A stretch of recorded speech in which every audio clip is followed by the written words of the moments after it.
what your colleague and nation's leader said about the Apple tax money is it will be used on water, energy and housing infrastructure.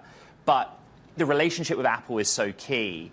In your meetings here with different technology companies, what have the repercussions of that ruling been? Has it impacted your ability to negotiate other deals and have an ongoing relationship with those companies interested in Ireland? Well, first of all, I'd say is that we don't negotiate deals. We obviously have a very independent revenue commissioner. It hasn't been referenced at all. I think really people see it as a legacy issue.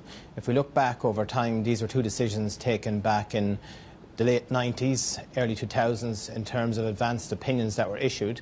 And if you look at the prism of our modern tax legislation, which has changed very significantly over the last number of years, we have been a world leader in the BEPS and OECD process, obviously having that global taxation agreement worldwide, and we're seeing the moves of Pillar 1 and Pillar 2. Europe has been a very early adopter on that process. So it's really looked at to the prism of old legacy issues and hasn't been raised at all, because we're very much to the forefront as a country of transparency. We have one of the highest levels of exchange agreements throughout the EU. We have a number of international tax agreements as well, which is very much to the forefront worldwide. So we're a country that can stand shoulder to shoulder in terms of transparency, and also very clearly that we have been a leader in going to the new global taxation OECD process. Mr. Burke, in your meetings this week, I'm sure the election in November, the presidential election, has come up. In either outcome, do you see any tangible impact to the trade and tariff situation as it would impact Ireland? I don't. We've worked with many US presidents over the years, and we've had a very long-standing close relationship. Obviously, 10% of Americans have Irish heritage. We have 9 diplomatic missions here in the US, which we've increased our footprint significantly over the last number of years. And we'll continue to do that because we have very strong cultural ties with the United States, and obviously share so much heritage, and that will continue. Our diplomatic presence is very strong. We're very privileged to have a stand-alone engagement every single year in St. Patrick's Day in the White House in Washington, and that's also very important to us that will continue.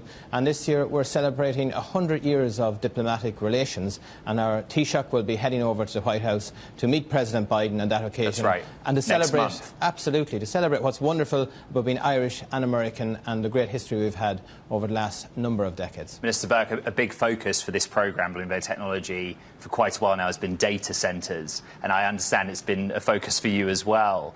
There's somewhat of a moratorium on data centres, particularly in Dublin itself.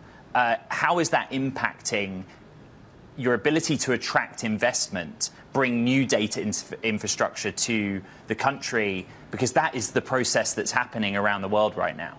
So maybe if I just set out the background. First Please. of all, there isn't a moratorium in our country. We have a very clear policy. At the moment, we obviously have constraints, but going out to 2030, like any country, we have a unique advantage now in terms of our energy capacity. We have a number of offshore regeneration projects that are underway. We have 4 contracts signed on the East Coast. That's going to have a capacity of about 20 gigawatts up to 2040. A lot of that will be delivered by 2030. And essentially what we're doing now is we're setting out a roadmap to get to that point. So our independent regulator, the CRU, is currently going to report in the next number of weeks, which will have a very strong policy on large energy users and will point the direction towards giving them a roadmap of when they will be able to connect to the grid. So we're very much open for business. We do know the value that data centres provide because we have a very agile economy, a very high-tech economy. 8 out of the top 10 global leaders call Ireland their home. Obviously, about 175,000 people employed in that sector, 180 billions of export, so huge, huge amount of value to the Irish economy. And obviously we know that data centres are very much key and integral to that process, and that's why we're going to have a sustainable policy to ensure that those who invest here, there are no surprises, they know what they will get, and we will continue to underwrite their development into the future. Minister, is there any specific plan to use the Apple tax money that is apportioned to energy specifically for data centre support in the context of energy? we're looking at a number of ways to really deploy that funding. Obviously, firstly, I would say as an economy, we've gone from about €3.5 billion capital investment since 2017 up to €14.5 billion now. So you have to look at the capacity of the economy to deliver infrastructure. So we have to be careful in that regard. And we'll be looking at a number of areas. Firstly, obviously, in terms of our grid and our energy infrastructure, which is very important. We want to keep competitive. We're the most competitive country in the Eurozone. We're number 4 in the independent competitive yearbook out of 67 countries measured. But we're going to put a good bit into our grid. And secondly, our water and wastewater, which is very important to us, and keeping up our skills base, because as a country, we're very clear that our talent is our most prized resource, our people. And we have the most highly skilled, youngest workforce in the EU. We have double the graduates, yes. 8% in ICT, double the EU average, and also paying down our debt. And, looking at sovereign wealth funds, we have 2 particular funds that we will invest significantly into, which will underwrite Ireland's future to grow, which is very important to us. Minister, we started this conversation saying you're on a trade mission.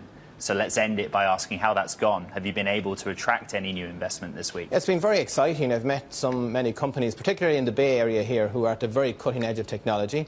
We have a new implementation document with the Bay Area Council, with Sean Randolph and his team. We've put together, tertiary partnerships with our higher education, with Stanford and Trinity College and UCC in Cork. A lot of good work has been carried out to grow that relationship. We have about 160 companies employing 25,000 people in operation. We're at 7th largest investor, Ireland, are here. So it's very much a mutual bilateral relationship, as well as those who are employing so many people back home in Ireland. So I met very exciting companies. Really look forward to attracting new investment, but also critically Ireland investing more in this area as well, because Enterprise Ireland, one of our key state agencies, along with the IDA, is investing heavily in this sector through so many exciting companies with an Irish background.